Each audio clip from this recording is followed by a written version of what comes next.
Hey everybody, welcome to Messy Kitchen Monday. Tonight we continue with the main course for our Southern Classic recipes.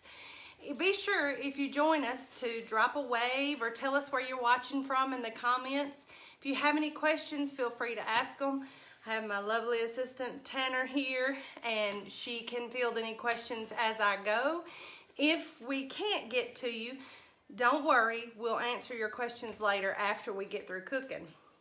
But tonight we're going to start with a Southern classic, and it's a classic everywhere really, but I feel like fried chicken is a Southern classic.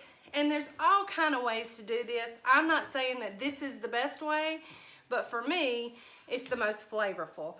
And a couple of things that I wanted to note is that I love egg and milk batter, double batter, but this makes the chicken so moist and so flavorful. I don't feel like there's any way to beat this, and this is with buttermilk. So if you have the time for a special occasion, take your chicken and soak it overnight in about 3 cups of buttermilk. You can typically take a whole chicken that's been cut up 4 to 5 pounds and soak it in about 3 cups of buttermilk.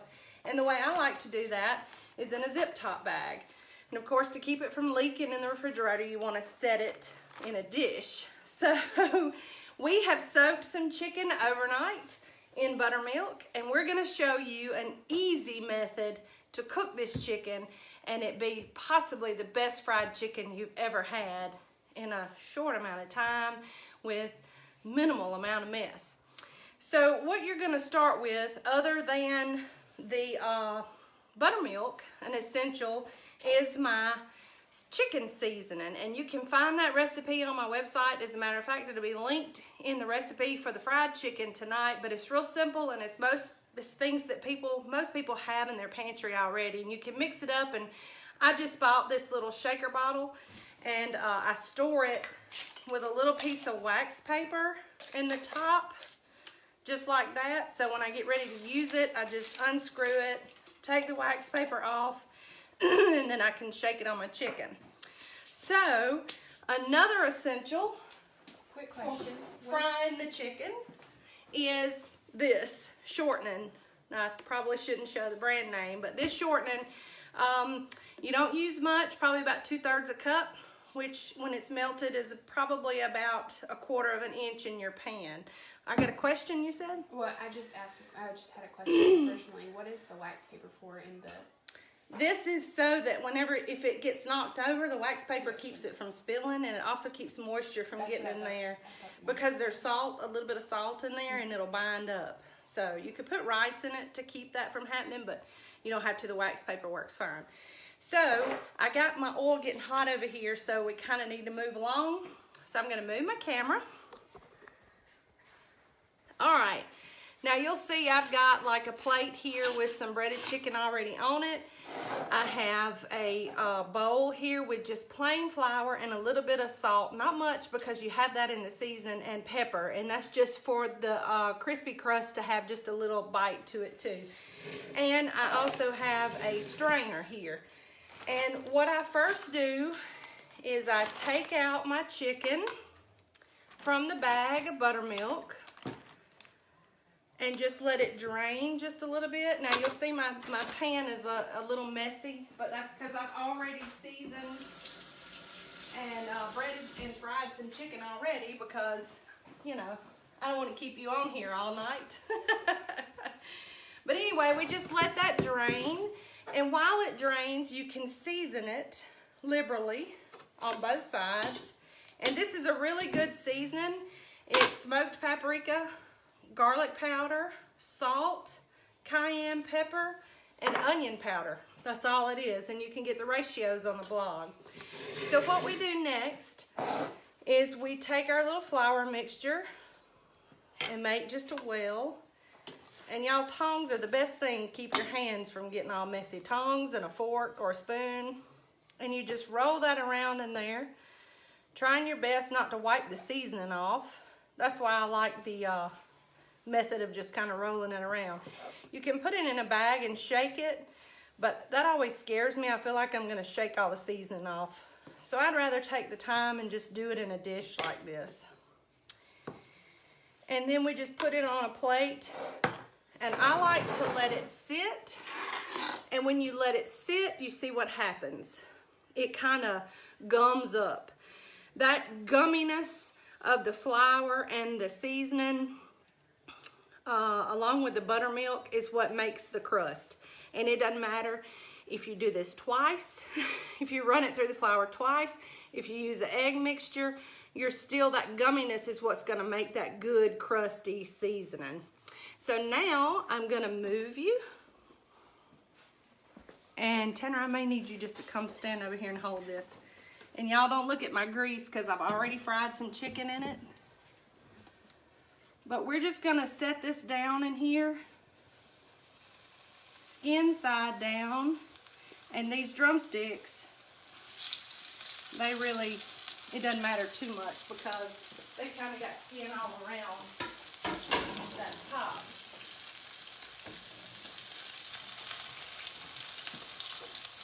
And then what you're gonna do is you're gonna just let these fry just to get a crispy outside on them on about medium heat for about 3 minutes on each side.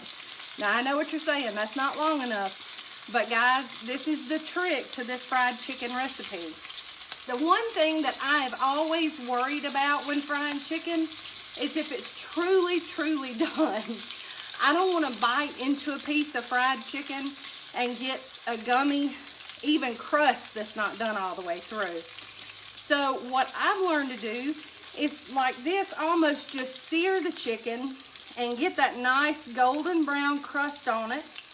And then we're gonna put it on a rack in a sheet pan, and we're gonna place it into a 375-degree oven for 10 to 20 minutes. Now, if you don't have an internal temperature thermometer, I suggest you get one for no other reason but fried chicken. This thing is great. And all you wanna do is just check the chicken close to the bone, but not right on the bone, to make sure that it's reached 180 degrees. Once it's reached 180 degrees, you're golden. So it's really easy. This takes the stress out of frying chicken because all we're doing is ensuring that wonderful crispy crust. And so one of the ways you can tell that it might be ready to turn is if you can move it around. If you can move it around and it's not sticking to the bottom, then it's ready to turn. So we're just gonna flip it over. And it is Messy Kitchen Monday, so you'll see that we're making a mess. There's grease everywhere and I got flour everywhere over there, but that's just part of it. So we're gonna let this turn, and legs are easy because you can actually turn them on 3 good sides and make sure that it's brown and crispy all the way around. So you'll notice, just to show you the difference, that's kind of stuck. That one is too, so you don't want to bother them. If they're stuck to the bottom, then they don't have that crust that's pulled away from the bottom of the pan. So you can let that go and just stay with it, because anytime you fry anything for safety's sake, you want to stay with it. Now, you'll notice there's not a lot of shortening in this pan. This is another bonus. I think it's a safety thing, and I think that the less oil that you can fry with, the better off you are for safety in your kitchen, as well as probably health-wise too. So finishing this in the oven is quicker, it's less mess, less fat, and to me it just takes the stress out of fried chicken. Because there's nothing, I mean, you don't want to mess around with chicken. You just don't. Okay, that one's moved around a good bit. We're just going to take it and turn it on its side, because we want that crispy brown all the way around. And this literally doesn't take long at all. All right, so I'm going to get Tanner to back up and show you what I've got over here. I've got just a rack here in a sheet pan that I put some paper towels under.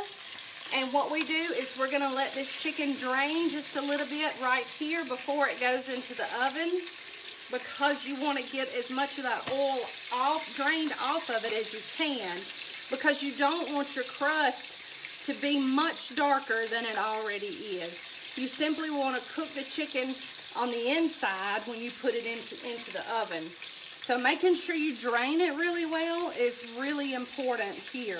Now, of course, before we put it in the oven, we're going to remove the rack and we're going to take the paper towels out.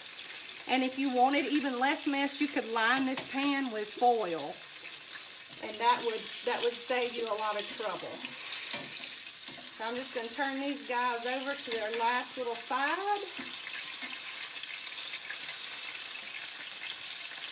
And what I would do is I would cook it about 10 minutes at 375, take it out, check the temperature, and if it's not ready, pop it in there for about 10 minutes more. Just eyeball it, gauge it, see how far it is from 180 so you can best tell, and maybe cook it 5 minutes at a time until it gets to where you want it. So I'm going to check these, and I think they're ready. And we're just going to turn that grease off and let this sit so those can drain, and then we'll put those in a 375-degree oven. All right, I'm going to give you the panoramic view. Now, y'all, in less than 10 minutes, you had to listen to me talk for most of that, but in less than 10 minutes, you got 2 chicken legs fried, and we're going to put them in the oven. So in less than about 30 minutes, you're going to have some glorious, wonderful fried chicken, and I'm about to show you what it looks like.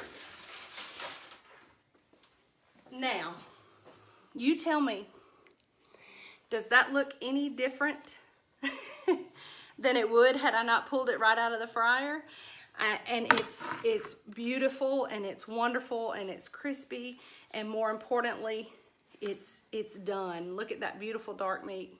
It's great. Good crispy outside, and it's done on the inside, which is an even bigger plus. So if you're scared of fried chicken, don't be. You can do it this way and finish it in the oven, and it takes all the guesswork out of it. So for me, this is an easy shortcut that's really not a shortcut. It really just makes your life all that much more simple.